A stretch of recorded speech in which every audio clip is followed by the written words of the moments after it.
The Bank of Canada dropped a massive bomb on Canadians yesterday by raising the overnight interest rate by 100 basis points or 1 full percent, which means that the overnight rate went from 1.5% to a whopping 2.5%. This is massive.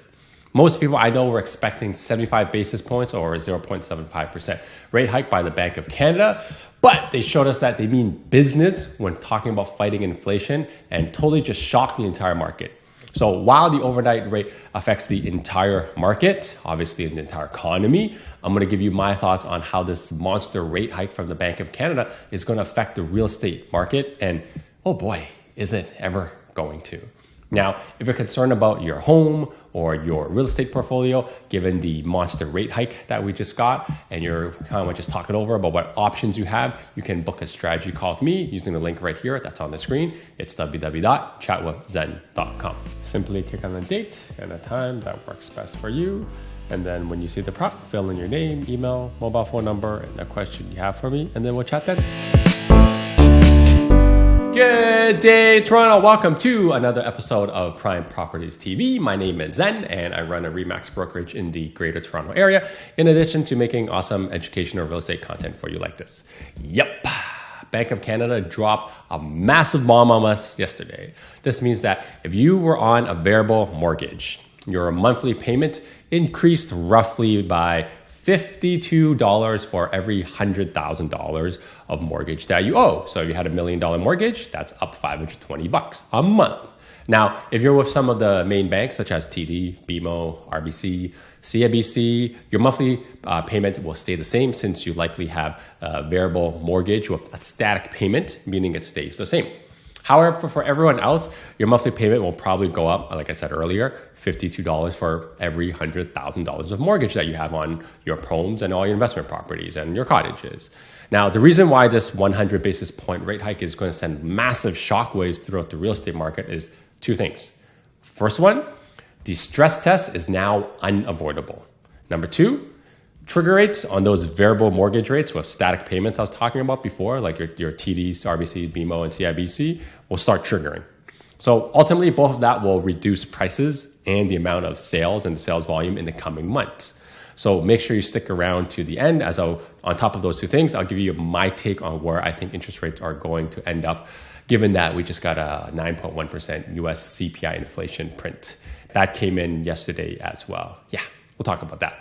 So first off, the stress test. The last 4 months, ever since the fixed rate, which is tied to the 5-year bond, have skyrocketed, a lot of buyers were opting to go get a variable mortgage instead because, you could effectively borrow more money given that the stress test plus the rate was much lower on the variable side, right, than the posted rate. And as a quick reminder, the stress test is the rate at which you're tested for the maximum amount of borrowing you're capable of getting based on your income. So it's either one or two things, right? So the first one, you're either tested at 5.25% or you're tested at 2% plus your contract rate, and whichever one is higher. So when your fixed rate went above 3.5%, everyone was kind of getting a fixed rate, was being tested at over 5.5 because 3.5 plus 2 is higher than 5.25. So therefore you're tested at that. And fixed rates right now are in the 5%, give or take, meaning fixed rate stress tests, that's 7.25%. Now, this is why a lot of people, because of that reason, were going into getting a variable rate mortgage because a good variable was somewhere around 2.9 to 3.1%, before the 100 basis point hike. And now with the 100 basis point rate hike, your lowest variable plus 2% will still be higher than your 5.25% posted rate. This effectively means that every variable buyer, right, will be testing over 5.25%, some probably closer to 6 now. Ultimately, this means that anyone who's looking to get a conventional mortgage using a 20% down payment, 80% mortgage, just effectively lost about 10% of their buying power. It's wild. It is very wild. And that's a major factor in the real estate market and why it'll send shockwaves. Now, when the buying power shrinks, the market obviously slows down, prices come down because the ability to access more credit also shrinks and slows down. And we saw this in 2018 when they originally actually implemented the stress test, where we saw the buyers lost about 10% buying power right off the bat. Now, the rate hike is effectively achieving something similar of when we originally first got the stress test in 2018. So you can also expect prices to come down and sales to slow down like we saw in the early bits of 2018. Now, if you found this content useful, it probably generally means that, others people will as well. So make sure you help us smash the like button to share this with other people because it'll get the message out there. And while you're at it, just make sure you subscribe so you know when I drop awesome content like this in the future. And as you can tell, I'm really good with numbers, and the YouTube numbers tell me most of you who are watching right now are actually not subscribing. So please, while you're hitting the like button, just click on the subscribe button as well to show me a little bit of thanks for putting this content out there for free of charge for you to consume and kind of help you out in your journey. And we're just trying to get to 10,000 subscribers right now, so much appreciated. Now let's talk about the second thing this 100 basis point hike is doing to real estate market. It's starting to kick in all the trigger rates for those variable mortgages with static payments. So for a refresher on that topic, you can click on the video up here. I mentioned that the trigger rate could ultimately cause a crash in the real estate market.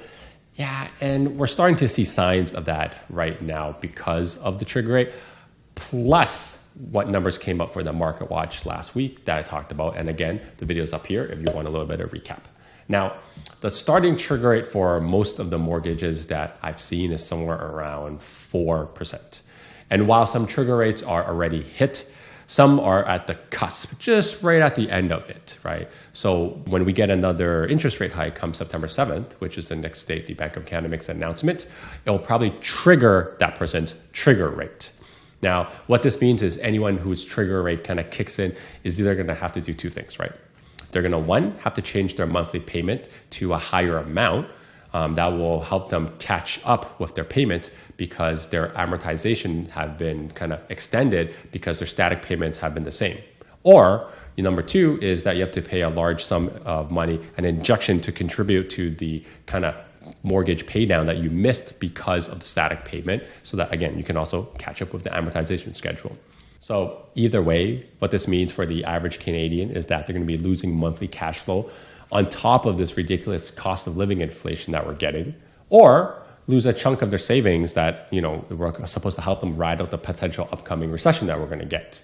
It's going to be devastating and will hurt the economy a lot. Because you got to remember this, one person's spending is another person's income. And when everyone has to buckle down because their monthly mortgage payments went up a lot, or, they just lost some of their savings because they had to do the lump sum payment, spending goes down along with it and other people's income comes down along with it. And it will be a vicious cycle as the central banks are trying to destroy demand because of the fact that inflation is super, super high. Now, look, this doesn't mean that you'll go see houses go for fire sale right now, because from what I understand and talking to a lot of people and just what I see, most Canadians will do everything in their power, including cutting spending, before they default on their mortgage. That is the patriarchal Canadian way to do things. Yeah. However, there is going to be a subset of Canadians who can't afford any more higher monthly expenses because of the mortgages, or lose any savings that they may not even have, and will be forced to sell. And this will be a small subset of homeowners, but they will be the ones that are distressed sellers who will ultimately bring down the average price of the home because they are desperate and motivated to sell. Now, the current 100 basis point rate hike is causing a small fraction of the trigger rates to kick in, and we'll see what kind of effect it'll have as it trickles down. But if we see another big one, it'll trigger a lot more of these static payments to trigger, right? Which leads me to my third and final point for you in this video, where I see interest rates going from here. Short answer, higher. Now, due to this, a very common question I've been getting a lot, effective yesterday and even a little bit of this morning, is whether you should convert your variable mortgage to a fixed rate mortgage right now and get a little bit of certainty. And I wrote about this in great details and a lot of charts in this week's Prime Properties Deal newsletter to help you arrive at an answer for you and your family.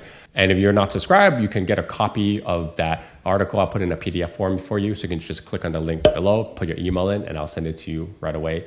And hopefully it helps.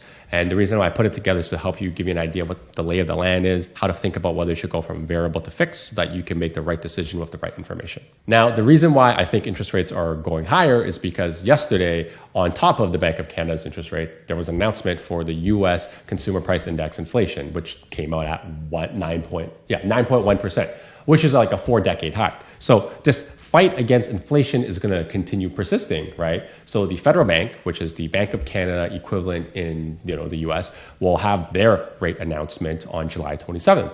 And I would honestly not be surprised to see them have a rate hike of 100 basis points, which means that for the Bank of Canada, which our next announcement is September 7th, there's a very, very good chance that we're going to see something similar because historically speaking, the Bank of Canada follows the Fed 95% of the time because of exports and the currency, right? So until inflation is curbed, the central bank's fight against inflation is going to stay hot. And by their actions in the last month and a half, they plan to rein it in regardless of consequences. Yeah, regardless of consequences. Something will break. Whether it's real estate market, stock market, I don't know, but something's going to break.